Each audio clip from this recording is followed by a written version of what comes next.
Hey guys, this is kind of a fun report I put together about werewolves. Now, I don't actually believe in werewolves, and I don't even completely believe in dogmen, but I find the subject and the um, alleged encounters very interesting, so I've put together quite a large report for you here. And without further ado, let us begin. This report is called Real Werewolves. Could werewolves or werewolf-like animals be real? Well, I do not believe in actual shape-shifting under a full moon werewolves. Throughout history, and especially in recent years, there have been many accounts of strange, canine creatures that walk upright that have come to be known as dogmen, resembling what some people picture when they think of a werewolf. As always with a subject like this, one must remain very skeptical, but this report delves into the possibility of real dogmen, perhaps hidden in some of the deepest, darkest recesses across North America and the rest of the world. I maintain that actual werewolves may exist, but I am much more skeptical of them due to far fewer reports, and the fact that the transformation from human to wolf would be such an extreme one, requiring changes on even a DNA and cellular level. While relatively few people claim to have seen actual werewolves, dogmen are much more commonly reported. These upright canine animals look similar to werewolves, except they are not human at all and do not shapeshift like werewolves of legend. They do not behave like other dogs. Witnesses typically say they appear very muscular with large fangs, snout, and pointed ears. They are very fast, walking on two legs, though they can alternate between that and all fours. They are 5 to 7 feet tall and usually have dark, shaggy fur, though sometimes it is shorter, gray fur. Encounters usually take place by bodies of water, at crossroads, highways, churchyards, cemeteries, and military installations. Sometimes people see just one dogman, but other times they are seen in groups of usually 4 or 5. Witnesses report sensing an attitude from the brutes, as if they are sneering at them and thinking something along the lines of, "Ha ha, you can't get me." People say it is often this attitude they sense from dogmen that scares them most of all, even more than the sight of these fanged fiends. Many report feeling like they warned them in mental impressions not to tell anyone what they saw, or they will come get them. Sometimes dogmen appear very angry that they have been spotted. Though they appear very physically strong, only one known case exists of a dogman attacking a human, and in this instance the victim said it seemed like the beast unintentionally ran into him, as it ran off somewhere else. One might speculate that there is some strange rule that these large canines cannot attack humans, a rule that, for whatever reason, they do their best to obey. An eerie silence often precedes encounters with dogmen. Sometimes people will be in their houses and upon looking out a window, see these creatures staring in at them from outside. They are at times seen carrying dead animals like deer. Occasionally, they will even charge at people, but again, they never actually hurt them. Their goal seems to be to frighten people, after which they often run for cover in a ditch, patch of woods, or whatever is there. The following are 7 creepy stories of alleged encounters with dogmen. The first takes place in Maine in recent times, where a couple was having coffee on their porch one evening. Their house was near a pond and the area was frequented by deer. It was a foggy night around 10:30 when one of them got the feeling that something was wrong, and shone a floodlight into their yard to reveal 5 dogmen approaching in a flanking position, 2 on one side and 3 on the other. The hounds of horror were about 20 feet away when spotted, and at least 7 feet tall, which they could tell when they walked by their 7-foot shed door. The 2 of them, who had never heard of dogmen and thus had no idea what they were looking at, immediately got inside their house and called 911, who then directed them to call a game warden, who told them to stay inside their house all night and lock the doors. After this, they went up to their daughter's bedroom and looked out into their yard, and there, looking up at them, were all 5 dogmen. They just kept staring. As one might expect, none of them got very much sleep that night. Throughout the night, they occasionally got up to shine a flashlight out into the yard to see if they were still there, and every time they would see 5 pairs of yellow eyes staring back at them. It wasn't until morning when the feared beasts were finally gone. Though they were unable to capture them in pictures due to darkness and the flash reflecting off the windows, they did find footprints in the morning. The whole time they felt like these entities wanted to attack them even though they didn't. They said they appeared strong enough to easily break into the house if they had decided to. The family does not live in that house anymore. This second story comes from an elderly couple just east of St. Louis, Illinois. They woke up one night to an eerie silence, looked out the window, and saw a total of 4 dogmen walking down the street. When they came to a certain house on a hill at the end of the street, the strange animals moved all about it, with at least one even jumping on the roof. The elderly couple said it looked like the dogmen swarmed the house. After some time had passed, they went back to the street and vanished into some woods nearby. The third story involves a guy who was hiking in the woods in Alberta, Canada. He basically came face to face with a dogman who just stood there, watching him. When the man saw it, he reached for his gun and pointed it at the hairy brute. It acknowledged his gun but did not move. After a bit of time had passed, the hiker saw that it didn't appear to be going anywhere, so he reached for his camera. The creature took one look at the camera and immediately ran off into the woods. It knew the difference between a gun and a camera. This fourth story goes back about 80 years ago, when the upper half of a dead dog-like critter was found near an old school. At first it caused lots of excitement in town, but then it disappeared after a couple days. It was covered with long fur, even its face, and it had claws. The witness described it as a blend of canine, primate, and human. The most disturbing of screams were heard from the direction of the schoolhouse around the time of its disappearance.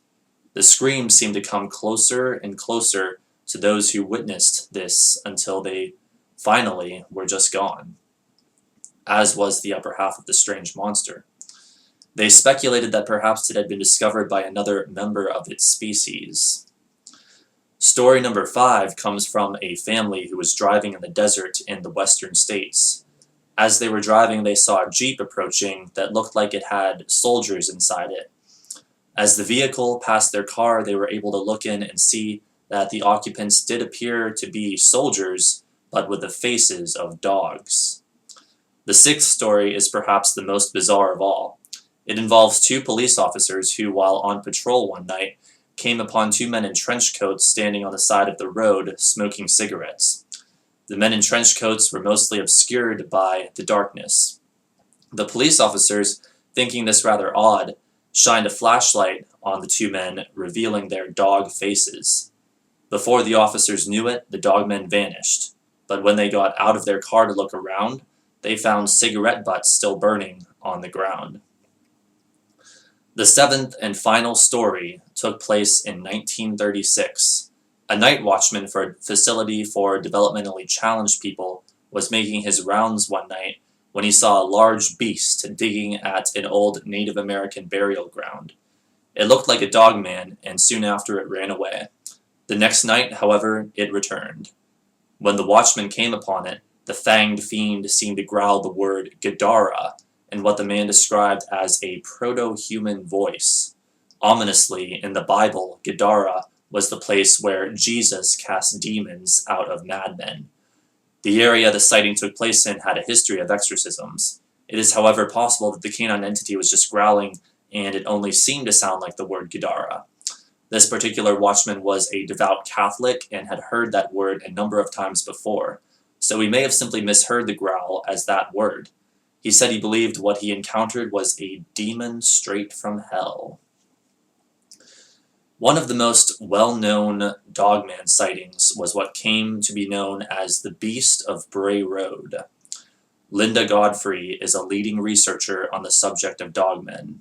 In late 1991 through early 1992, she was working for a newspaper in Elkhorn, Wisconsin, when these sightings began, and she was assigned to report on them. The Beast of Bray Road, also known as the Michigan Dogman, had many witnesses in the area. They claimed they saw a werewolf.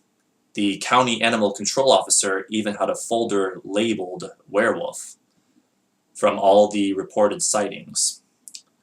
Many accounts exist of people who swear they've seen this monstrous mutt. However, it does appear to be the same type of dogman that people see throughout the rest of the world. It was this particular series of sightings that eventually led Linda Godfrey to become the expert she is today, and it is much of her research that this very report is based on. There is a second type of dogman sighting phenomena that is perhaps the scariest of all. They are known as the bedroom invaders because they have appeared in people's homes and especially their bedrooms. They are large canine creatures resembling the Egyptian god Anubis. These dogmen are muscular and smooth-skinned, as well as a little more humanoid-looking. One woman said she found 2 of them in her room on one occasion. One of them looked at various things in her bedroom while the other watched her the whole time. These dogmen appear to possibly be some kind of phantoms in that they seem to just appear and disappear. They look at people coldly, giving people the sense that they are pure evil. There doesn't seem to be a whole lot of information on these compared to the usual kind of dogmen, but for those interested, I'm sure a thorough internet search will yield quite a few results. Let us now go over some theories on just what these dogmen may be.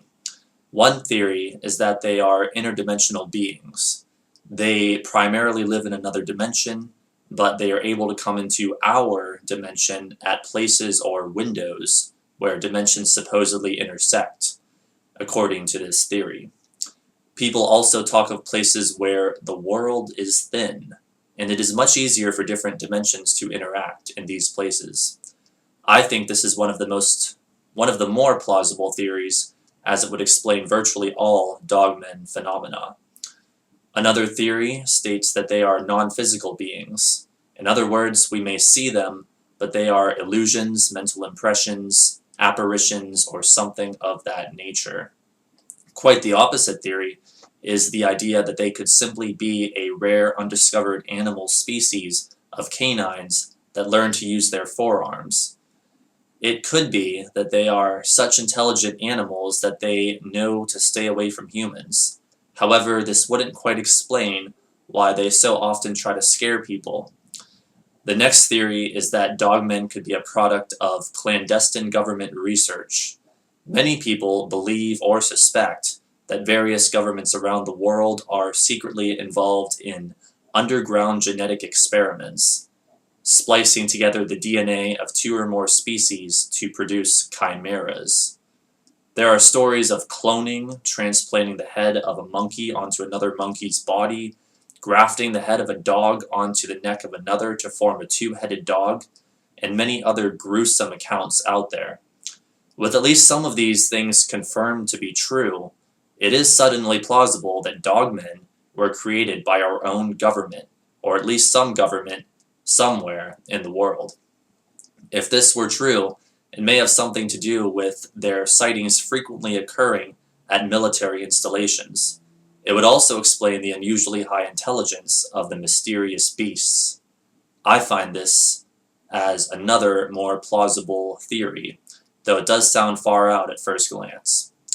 The final theory is the most far out of all, however.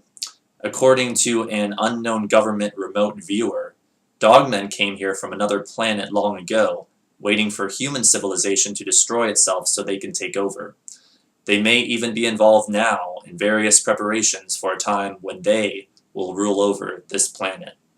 It's impossible to tell how likely or unlikely this theory is, but it certainly is a chilling thought.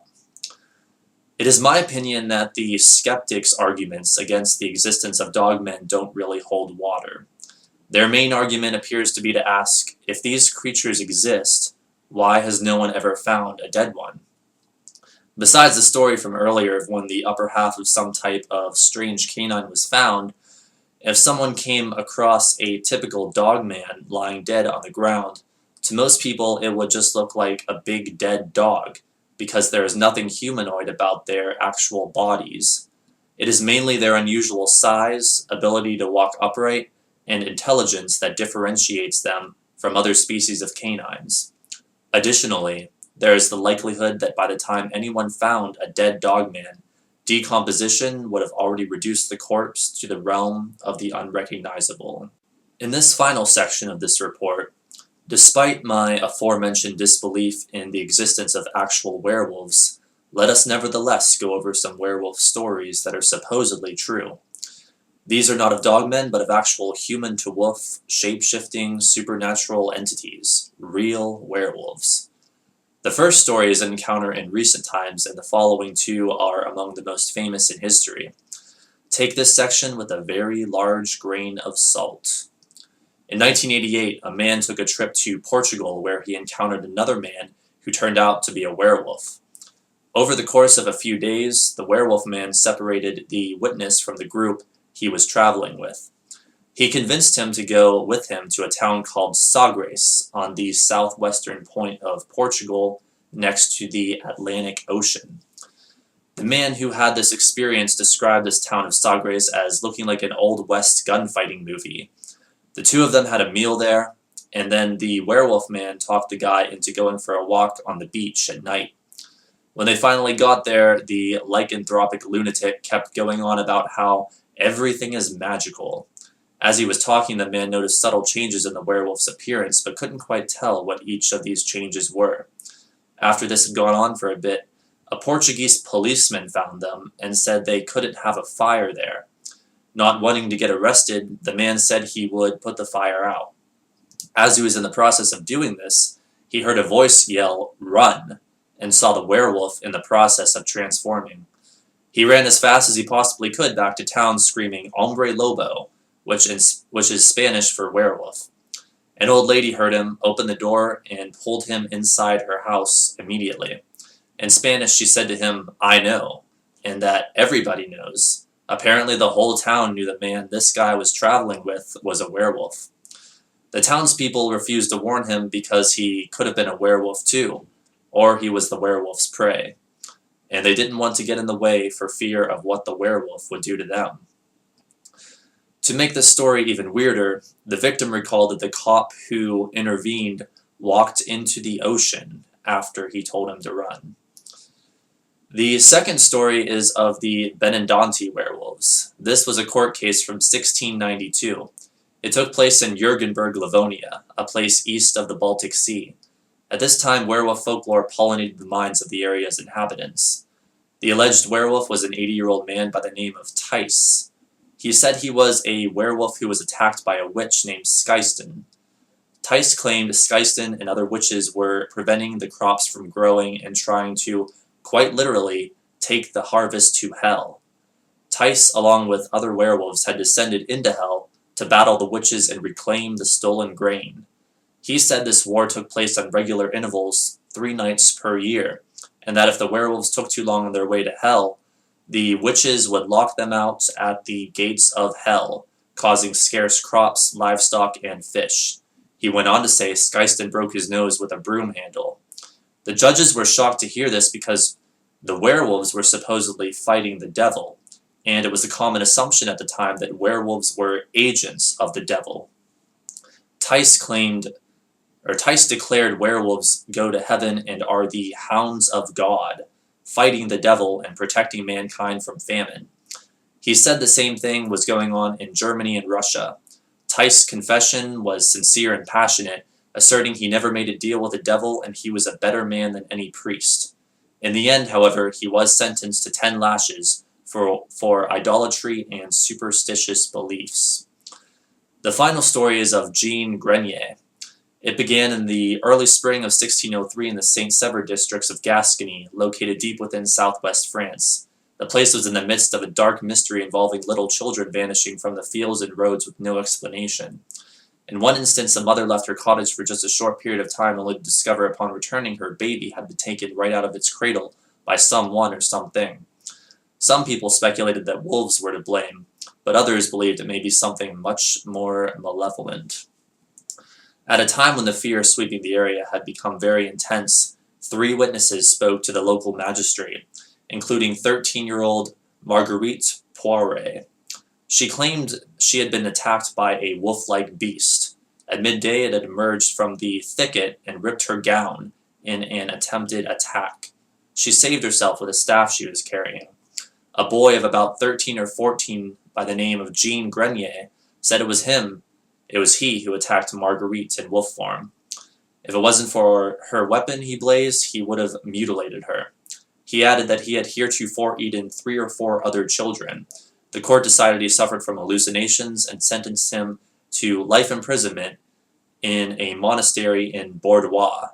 Jean Grenier died after 7 years in the monastery at age 20. Werewolves and canines have long been a fascination of humanity, and this report only scratches the surface of the many legends and stories of them throughout history. Though there are some distortions in movies and books, almost anyone can see that strong interest in werewolves continues in modern times. Though I personally find them very fascinating, I am just as skeptical of their existence as I am fascinated by them. But who knows what might really be out there, lurking in the dark. They may be real, they may be our imagination, or they may be something else entirely. Until someone can capture and completely confirm the existence of one of these creatures, whatever you believe is up to you to decide. And that concludes this report. I hope you guys enjoyed it, and thank you for watching.